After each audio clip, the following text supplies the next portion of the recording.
Con ustedes, Derechos Humanos. Un contacto con el ordenamiento internacional en defensa de la humanidad, su dignidad, sus derechos y libertades. Derechos Humanos, con Luis Alfonso Fajardo.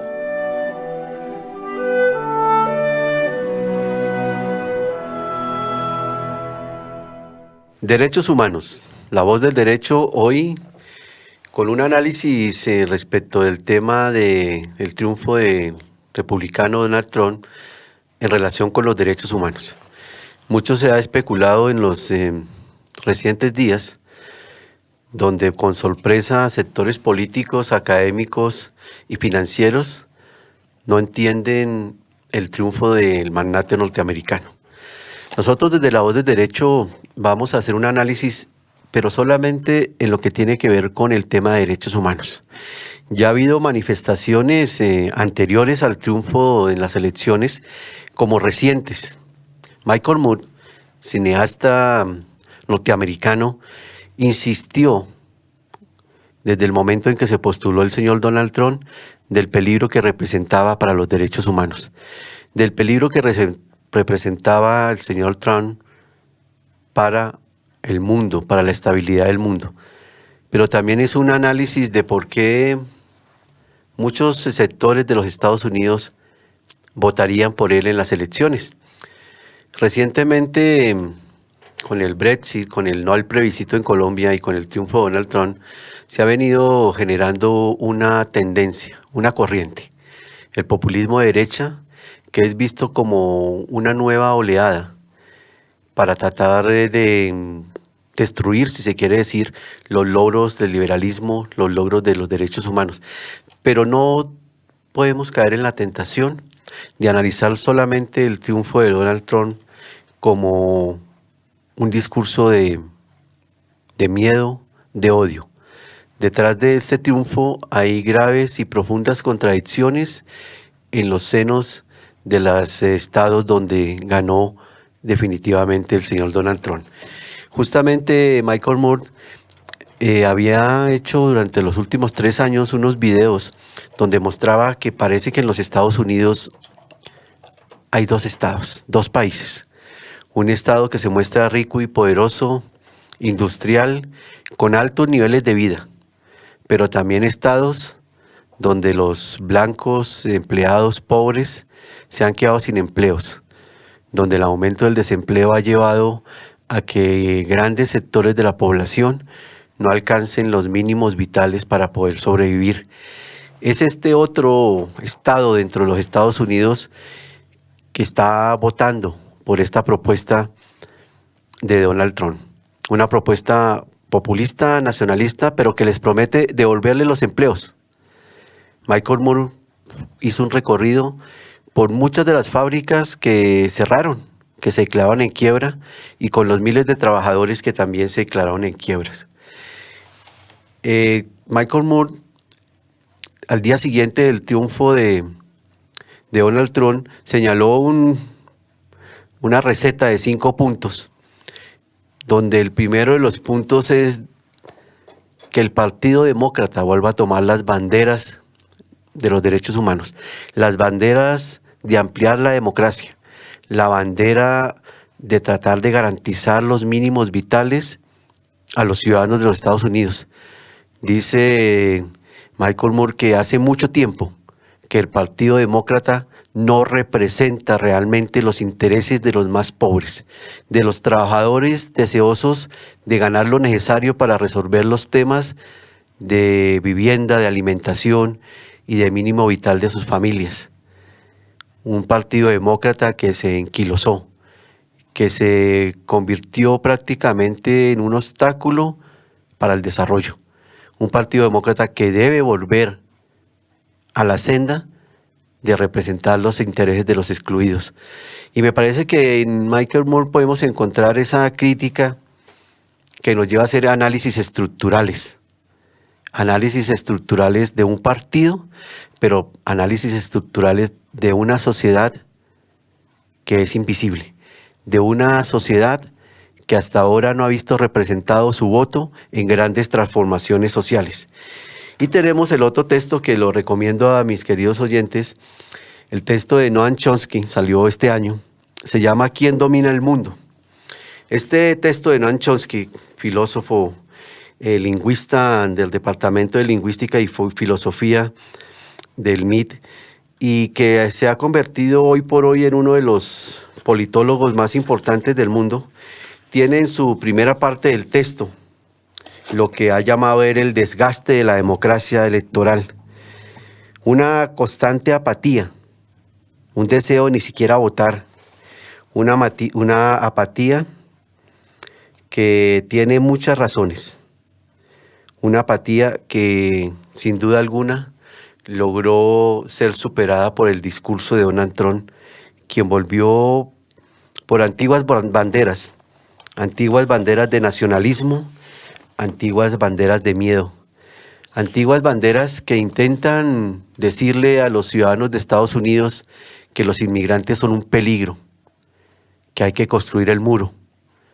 Un discurso donde se victimizó y donde hizo que los ciudadanos norteamericanos se sintieran víctimas. Este libro de Noam Chomsky en su primera parte, y que habla del hastío de estos sectores inmensos de la población, es importante para tenerlo en cuenta en el análisis. María Camila, ¿qué más dicen las agencias internacionales y los intelectuales sobre este triunfo en lo que tiene que ver con el tema de derechos humanos?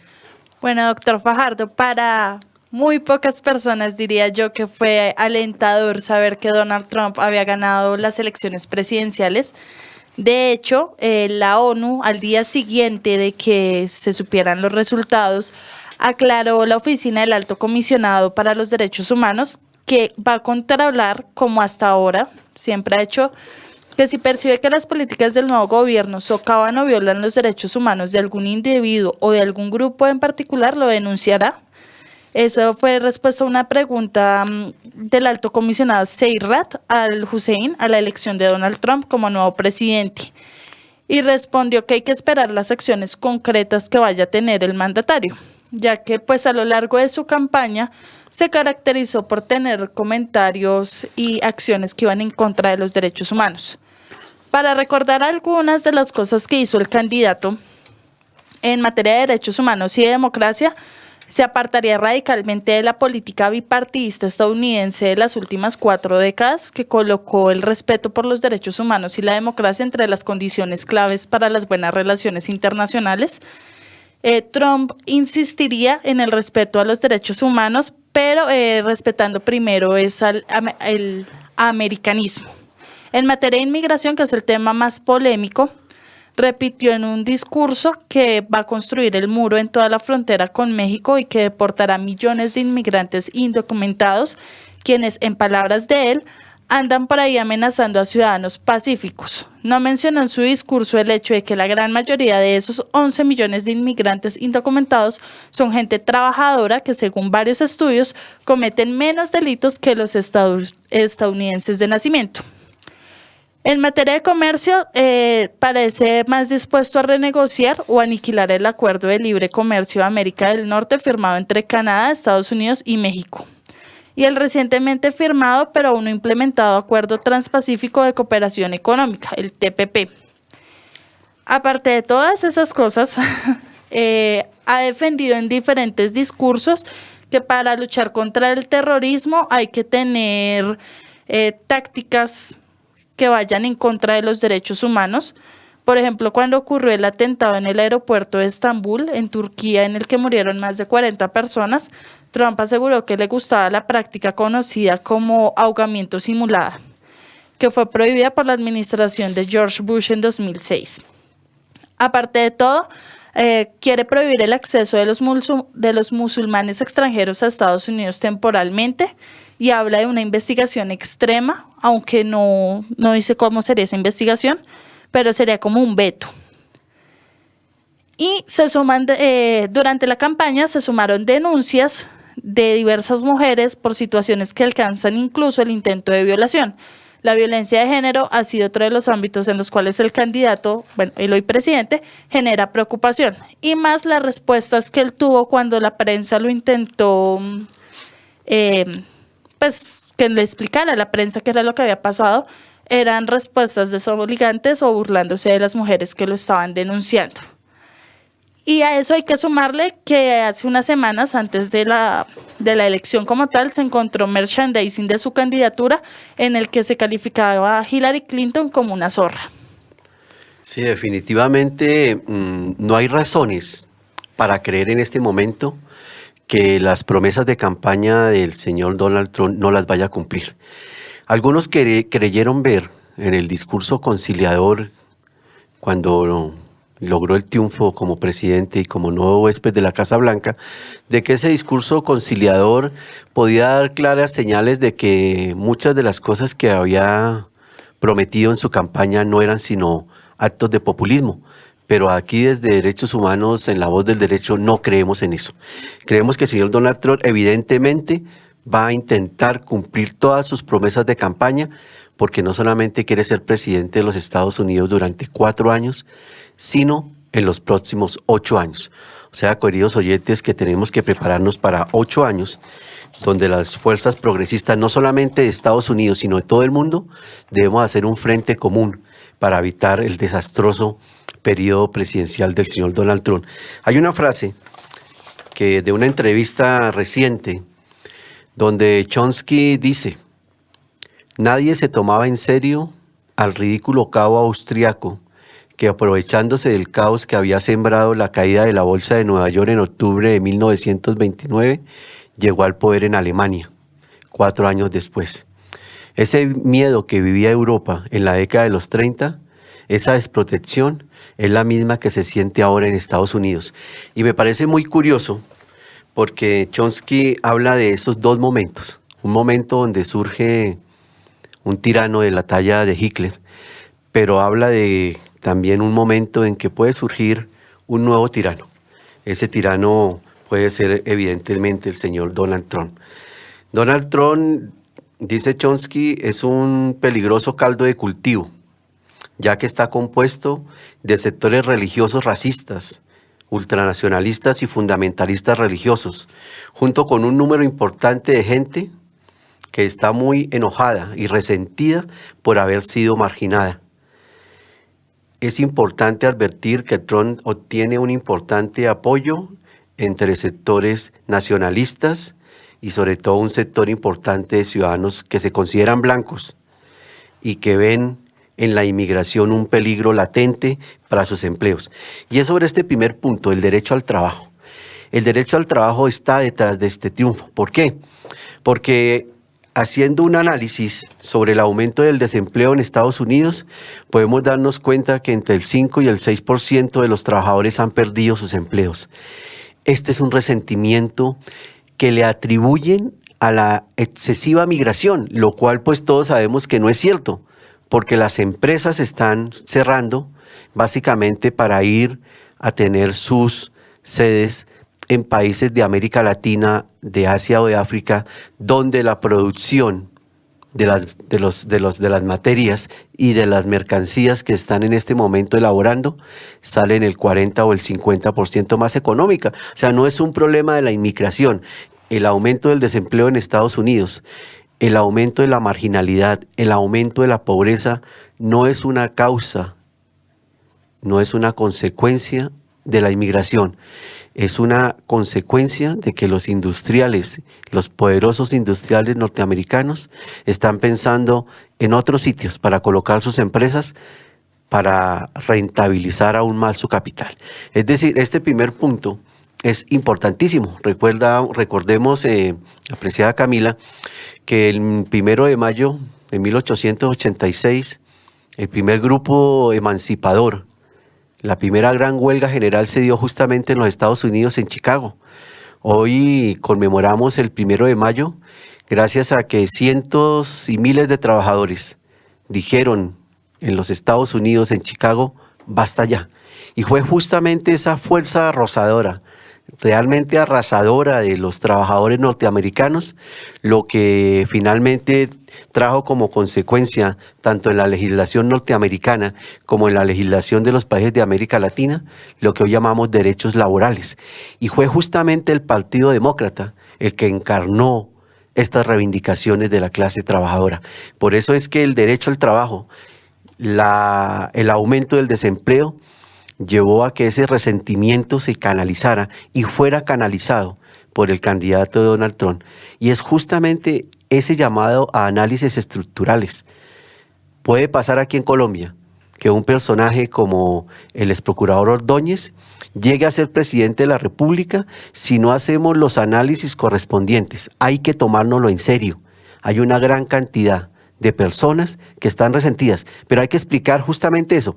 ¿Cuál es el origen del resentimiento? Y en Estados Unidos, el resentimiento de los trabajadores blancos de estas zonas y de estos estados apoyó el triunfo de Trump, como diría recientemente nuestro politólogo César Rodríguez Garavito, votaron berracos, también votaron con rabia, pero esto significa que hay un problema estructural y es la ausencia y garantía del derecho al trabajo y el aumento del desempleo en Estados Unidos. María Camila.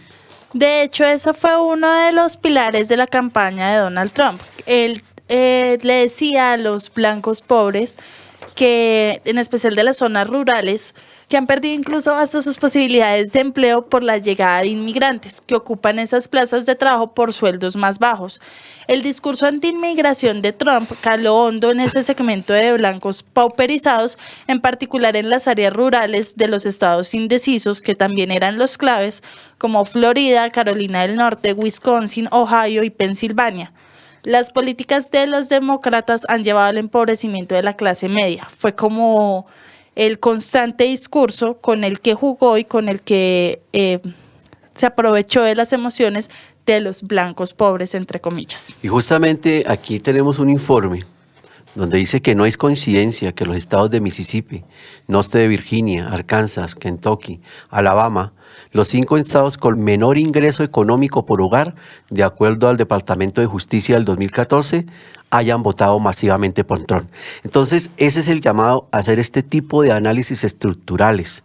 La pobreza, el desempleo en la economía, el miedo a perder el mínimo vital, es lo que lleva a que estos movimientos populistas de derecha logren altísimas votaciones. Y es justamente ahí que tenemos que hacer énfasis en nuestras próximas elecciones en Colombia, de hacer este tipo de análisis para no volver a caer en los mismos errores que cometimos cuando defendimos el sí en el plebiscito. María Camila. Hay algo que me parece preocupante, tanto que pasó en Estados Unidos como puede pasar acá en Colombia, y es el odio reinante que hay entre las mismas comunidades.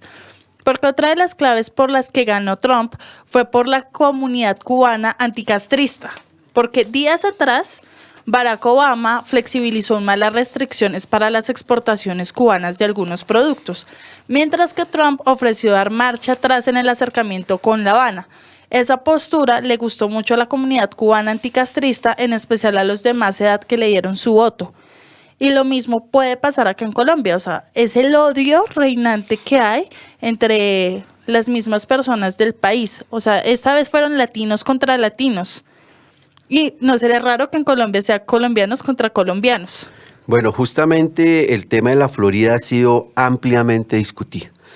La Florida era un fortín de los demócratas, un fortín donde las grandes mayorías de inmigrantes, de personas que habían venido de América Latina, han esperado en 3 ocasiones una ley que les favorezca. Y hay un fenómeno de frustración muy grande. Hay un análisis que también tiene que ver con derechos. Los derechos de las personas inmigrantes, los derechos de las personas que llegan a los Estados Unidos, incluso en calidad de indocumentados. Porque, queridos oyentes, los indocumentados que llegan a los estados también tienen derechos. Y esos derechos justamente es de lo que se trata.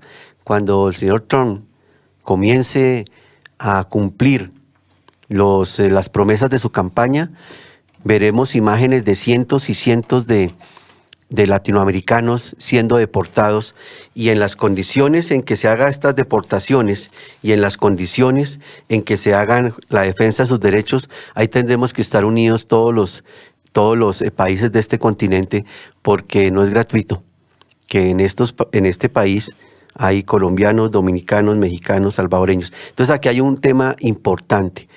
Los inmigrantes, incluso los indocumentados también tienen derechos. Por eso es que hay que activar las alertas. En el momento en que comiencen las deportaciones masivas que se están previendo, también tendremos que levantar la voz a decir que incluso estos ciudadanos que entraron de manera ilegal también tienen derechos porque no son delincuentes. Entonces, en el tema de la Florida concluyeron varios elementos. Incluso en entrevistas recientes, mismos mexicanos que hoy son nacionalizados como norteamericanos, decían, ya no podemos tolerar más inmigración porque ellos mismos ya tienen miedo de perder sus empleos frente a sus otros compatriotas mexicanos que en determinado momento, entonces, eso que se pensaba que era un valor, que era justamente la lucha contra la deportación, se convirtió en un punto débil porque muchos de los inmigrantes que hoy ya están nacionalizados pensaron más en su bolsillo que en la posibilidad de defensa de sus compatriotas. Y también eso es de los seres humanos. Eso no lo vamos a satanizar, también es de los seres humanos. Pero en la Florida también pasó un fenómeno interesante, y es que todo el tema de las promesas de Barack Obama, solamente se concretó uno, en el tema de salud. El resto de las promesas están sin cumplir. Entonces, ¿qué pasó? Muchos de estos ciudadanos están frustrados porque este presidente, el primer presidente afroamericano, hizo grandes promesas de campaña para aumentar el bienestar de estos sectores, y no solamente no lo hizo, sino que quedó pendiente esa famosa ley de inmigración que iba a defender los derechos de los inmigrantes. Entonces también hubo mucha frustración por promesas incumplidas. Entonces este es otro elemento estructural de la Florida, no solamente el miedo, sino también la salvaguarda de los intereses económicos de los que ya están nacionalizados, ya tienen familia, ya tienen empleos y que no quieren desafortunadamente que lleguen más ciudadanos latinoamericanos a disputar esos empleos. María Camila. También otra cosa que fue fundamental en esta campaña fue el juego del American Dream. Si recordamos, en los años 90 el American Dream se le vendió también a los latinos y era la oportunidad de que Estados Unidos era la tierra de abundancia, de oportunidades, del destino, de los sueños. Donald Trump, ¿qué hizo? En esta campaña fue a devolver el verdadero significado del sueño americano, que es la igualdad de oportunidades y libertad que permite que todos los habitantes de Estados Unidos logren sus objetivos en la vida únicamente con el esfuerzo y la determinación. Entonces, él jugó mucho con eso. Sí, vamos a volver al sueño americano, pero no el sueño americano para los latinos, es el sueño americano para el ciudadano americano. Y ese fue uno de los plus, y de hecho, parte de su discurso cuando supo que ganó fue eso, fue decirles: listo, volvemos, vamos a vivir el verdadero sueño americano y a devolverle fe a Estados Unidos. Justamente, María Camila, el capítulo 6 del libro que le estoy recomendando ya a los oyentes, Noam Chomsky, ¿Quién domina el mundo? El capítulo 6 se llama ¿Está acabado Estados Unidos? Y nos recuerda que es que Estados Unidos ha sido un país imperialista. Eso nunca lo podemos sacar del radar. Que guerras como Vietnam, donde ocurrieron los peores crímenes de guerra, después de la Segunda Guerra Mundial, que llevó al mundo a una confrontación con la Unión Soviética, pero que incluso después de eso continuó haciendo guerras por todo el mundo. Ese es el Estados Unidos que supuestamente se está acabando. Un Estados Unidos agresivo, colonialista, imperialista. Algunos ven en estos últimos años del gobierno de Barack Obama y el deseo de Barack Obama de no hacer esa confrontación como parte de la estrategia norteamericana, lo ven como un acto de debilidad. Y algunos añoran, y ese es el discurso nacionalista de Trump, añoran de pronto los años en que los Estados Unidos estaba siendo protagonista en las grandes confrontaciones del mundo. Pareciera ser que en el imaginario colectivo de algunos ciudadanos estadounidenses están esos logros militares, esos triunfos militares, y pareciera que hoy en día, con la nueva política estadounidense de no hacer sino las guerras estrictamente necesarias, como dice Obama, parece que se sigue añorando este tema. Dice en una parte del libro, comillas, no hubo ninguna conmemoración al 50º aniversario de la decisión del presidente John F. Kennedy de lanzar el acto de agresión más destructivo y asesino después del periodo posterior a la Segunda Guerra Mundial, la invasión al Vietnam del Sur y después de toda Indochina. que dejó millones de muertos y 4 países devastados, un número de víctimas que todavía aumenta por los efectos de la larga duración de inundar Vietnam del Sur con algunos de los cancerígenos más letales conocidos, utilizados para destruir la vegetación y las cosechas.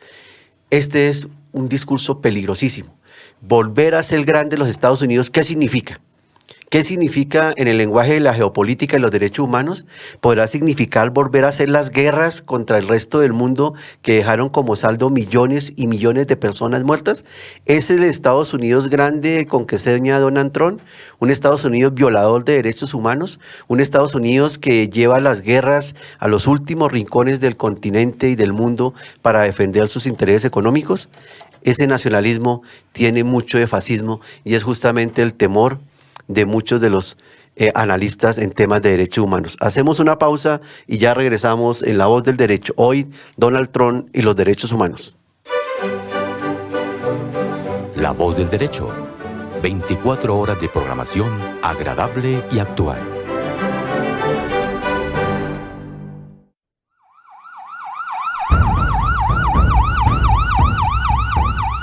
Colombia tiene compromisos constitucionales e internacionales respecto a la defensa y protección de los derechos humanos.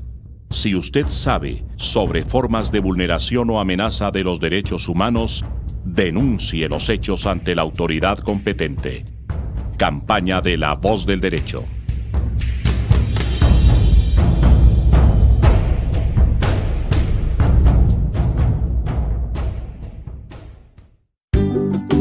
Toda persona debe propender por su cuidado, el de la salud de su familia y de la comunidad, por un ambiente sano y el uso adecuado de los recursos del Sistema General de Seguridad Social en Salud. Una campaña de La Voz del Derecho. Sentirte en familia, eso es estudiar en Unisinú. Aprender junto a grandes maestros, fomentar valores profesionales, apoyarte si trabajas y quieres ser profesional. Ser parte de nuestra familia es una decisión para tomar ya. Unisinú, 629-0344. unisinubogotá.edu.co. Escuchan La Voz del Derecho, con la música, los temas, los debates y las noticias.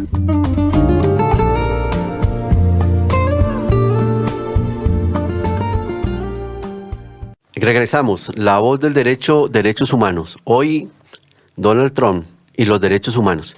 Para Camila, hay un tema que ha sido motivo de análisis en varios medios, y es si aún no existe en la sociedad norteamericana un arraigado sentimiento patriarcal. Si las mujeres hubieran votado en masa, que son una fuerza arrasadora electoral en los Estados Unidos, hubiera ganado la candidata Hillary Clinton. ¿Por qué no todas las mujeres votaron por la señora Clinton? Y hay análisis que tienen que ver con varios aspectos. Uno, el sentimiento patriarcal, que no ven a una mujer como presidenta de los Estados Unidos. Y eso también generó temores y dudas. Sumado a eso, los cuestionamientos que se hicieron recientemente, y es que la señora Clinton representa claramente al establecimiento. Un establecimiento que se ha lucrado, un establecimiento corrupto, un establecimiento y una clase política que han sido seriamente cuestionados. Y la señora Clinton representaba los valores progresistas, pero también encarnaba lo más conservador y lo más retrógrado de la clase política estadounidense. ¿Por qué las mujeres no votaron por Hillary Clinton? ¿Por sentimientos patriarcales, por miedo, o porque no vieron en la señora Clinton una persona capaz de llevar las riendas de los Estados Unidos? Pues precisamente, doctor, Kathy Kay es una escritora del BBC Mundo, y ella aclaraba por qué posiblemente las mujeres no votaron por Hillary Clinton.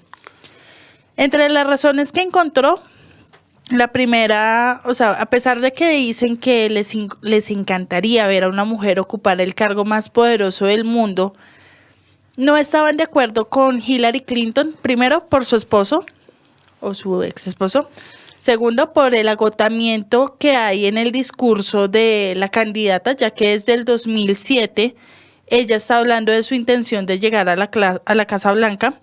Entonces dice la columnista: estamos agotadas, nos hemos quedado sin superlativos, hemos citado hasta el cansancio cada anécdota relacionada con la ex primera dama, ex senadora y ex secretaria de Estado. Una presidenta mujer sería algo nuevo, pero la historia de Hillary Clinton no lo sería. Las mujeres más jóvenes aseguraron que no votaron por ella porque es muy mayor. Es lo mismo de siempre, es rígida, es una política de la vieja escuela, ha estado en primera plana demasiado tiempo y no logra una conexión con las mujeres jóvenes. Y también dijeron, muchas mujeres manifestaron que no estaban ni de acuerdo ni con sus políticas ni con nada que se relacionara con el fenómeno que ella como tal significa. Mire, un debate interesante respecto a los derechos políticos de las mujeres. Acordémonos que un periodo importante de la historia de los Estados Unidos, tanto a comienzos de siglo en Estados Unidos y en Gran Bretaña, fue el famoso movimiento de las sufragistas. Las sufragistas son mujeres tanto británicas como estadounidenses que lucharon y dieron una pelea heroica y titánica contra la hegemonía blanca, conservadora y patriarcal para lograr el derecho al voto. Y este derecho al voto se logró. Y iluminó el mundo y muchas democracias del mundo comenzaron a incorporar los derechos políticos de las mujeres como el derecho al voto. Hoy ese derecho, el derecho al voto, es significativamente importante en los Estados Unidos. ¿Por qué tendrían que votar las mujeres por Hillary Clinton? Pues seguramente las razones que ha manifestado María Camila, pero también se cuestiona que no representaba, y esto es importante, no representaba a las mujeres norteamericanas, que en la señora Hillary Clinton no vieron representado las reivindicaciones históricas de los derechos sexuales y reproductivos, no vieron representados los derechos históricos de igual salario, igual empleo, no vieron representados los derechos de las mujeres y por eso no votaron por la señora Clinton. No porque estén en contra de que una mujer llegue a la presidencia de los Estados Unidos, creo que ese análisis hay que descartarlo. De pronto la señora Clinton no supo reflejar que reflejaba o que representaba todas las reivindicaciones que históricamente el movimiento femenino y feminista de los Estados Unidos ha tenido y ha representado. Entonces yo creo que este análisis respecto al tema de los derechos de participación política de las mujeres señalan recientemente una encuesta de CNN que solamente el 5% de las mujeres estadounidenses tienen algún cargo directivo en las empresas donde trabajan. El resto sigue siendo empresas dirigidas por hombres, que incluso se da el fenómeno de que aún hoy, siglo XXI, ese viejo reivindicación de igual salario por igual trabajo no se cumple en Estados Unidos y que hay un altísimo porcentaje de mujeres norteamericanas que están desempleadas. Entonces miremos que tampoco era lógico pedirle a la mujer el voto por otra mujer si esta mujer no representaba los intereses históricos de las organizaciones feministas. Y otra cosa a destacar, doctor, es que muchas mujeres, pues la vocería la tomó la actriz Susan Sarandon, pero muchas mujeres dijeron, no voy a votar por ella porque no voto con mi vagina. Y tengo claras otras cosas por las que no me siento representada con esta candidata. Pues, las mujeres decían, pues sí, hay un miedo a Donald Trump, pero no es suficiente para que apoye a Clinton cuando se conoce el historial de corrupción que tiene. Y otra cosa que destacaban es que, como en muchos países, Estados Unidos se la ha pasado votando por el menos peor. Entonces decían como, no podemos seguir con la misma política, entonces votamos por el que menos nos parezca malo. Entonces, por eso también muchas mujeres se apartaron de la votación, a pesar de que aseguran que sí les interesaría tener una mujer presidenta. No era la señora no Clinton, era la señora, no se sentían representadas y muchas de las razones era por el historial de corrupción y por la misma relación turbia que hubo con el presidente Clinton, la Lewinsky y bueno, todo lo que conocimos en los años 90. Y por último, tenemos que hacer un análisis muy estructural. Todo el movimiento por los derechos civiles y políticos de los afroamericanos. Esa lucha que costó vidas humanas, que llevó a los afroamericanos a salir a la calle por millones y que finalmente se logró los derechos civiles y políticos, esa lucha encarnada por Martin Luther King y por Malcolm X, porque así Malcolm X haya sido descalificado como un luchador por los derechos civiles y políticos, también lo fue. Lo que pasa es que Malcolm X quería también defenderse militarmente de las agresiones del Ku Klux Klan y por eso pues también fue descalificado. Pero ese movimiento pareciera que tuvo un final de ciclo del triunfo histórico de los derechos civiles y políticos con la llegada a la presidencia del señor Barack Obama. La gran pregunta es ¿por qué? ¿Por qué los afroamericanos no votaron por la señora Clinton? Y este es un tema importante de analizar. Los afroamericanos son una fuerza que en el caso del señor Obama votaron el 94% de los afroamericanos votaron por el señor Obama, mientras que solamente el 70 al 75% lo hicieron por la señora Clinton. ¿Qué sucedió ahí? Mucho se ha dicho sobre este análisis. Parece ser que muchos de los afroamericanos están profundamente frustrados por la gestión de Barack Obama y no han visto que en su vida cotidiana y práctica haya mejorado. No han visto que tienen mejores empleos, no han visto que tienen mayores derechos. Incluso un sector de líderes afroamericanos cuestiona seriamente a su presidente Barack Obama porque su compromiso frente a los frecuentes asesinatos de afroamericanos por parte de la policía no fue muy evidente. Sus discursos, cada vez que sucedía un ataque indiscriminado contra un afroamericano que finalmente llegaba a la muerte, eran discursos de conciliación, discursos de calma, discursos de llamada a la paciencia de la calma. Y de pronto se perdió la oportunidad histórica de haber hecho una legislación muy fuerte para la defensa de la vida y la integridad de los afroamericanos que aún en algunos estados de los Estados Unidos siguen siendo víctimas de maltratos y violencia. Y por eso tampoco es gratuito que una extraña coincidencia. Muchos afroamericanos apoyaron decididamente al señor Trump. Y como dicen, los extremos se juntan, también el Ku Klux Klan apoyaba decididamente al señor Trump.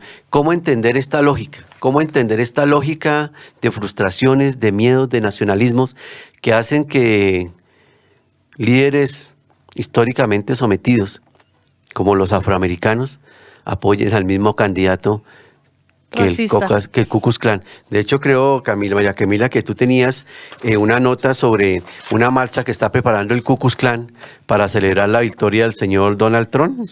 Pues es que según el Ku Klux Klan, gracias a ellos, Donald Trump ganó. Entonces quieren hacer una marcha celebrando que por fin van a volver a tener un presidente que representa los ideales norteamericanos, un presidente blanco, un presidente que sabe en dónde tienen que ir las minorías, como ellos mismos dicen. Esta marcha se realizará de acuerdo a los voceros del Ku Klux Klan el día 3 de diciembre. Está siendo liderada por los llamados leales caballeros blancos de Pearland en Carolina del Norte, uno de los estados más esclavistas y aún discriminador de los afroamericanos.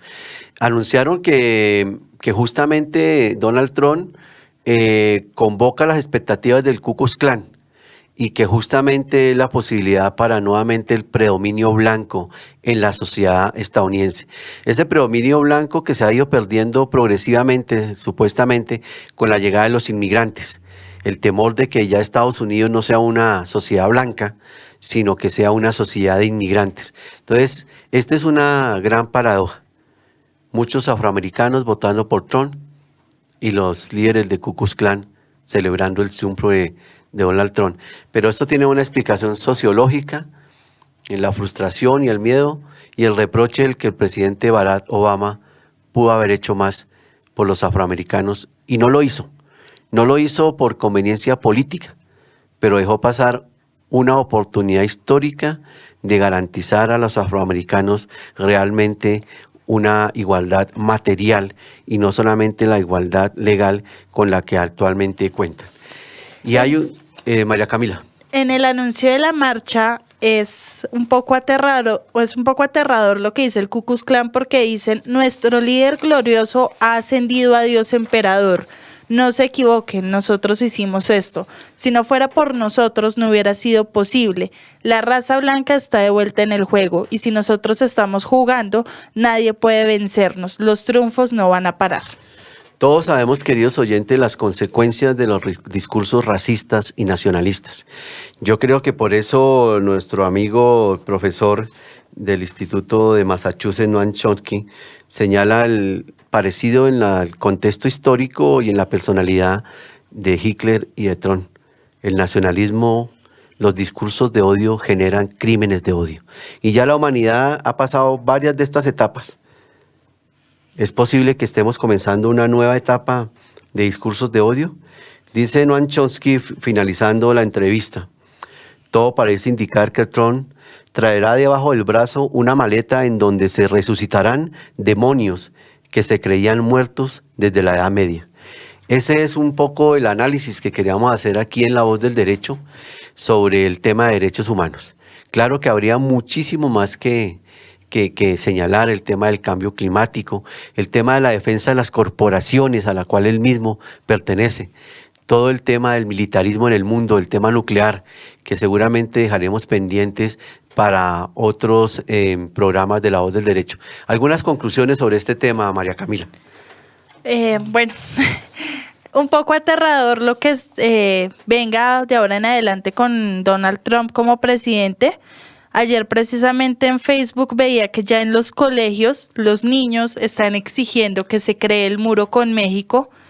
Entonces, preocupante que pueda pasar que tanto ese discurso afecte tanto a esta generación como a las futuras y esperar que, así como la ONU lo prometió el día siguiente de saberse el triunfo de él, estén muy pendientes y que ojalá no se vuelva una ola, que todo el mundo termine apoyándolo, porque este año ha sido el de las elecciones nefastas y la gente como que sigue metida en ese mundo de elegir y elegir como todo lo terrible.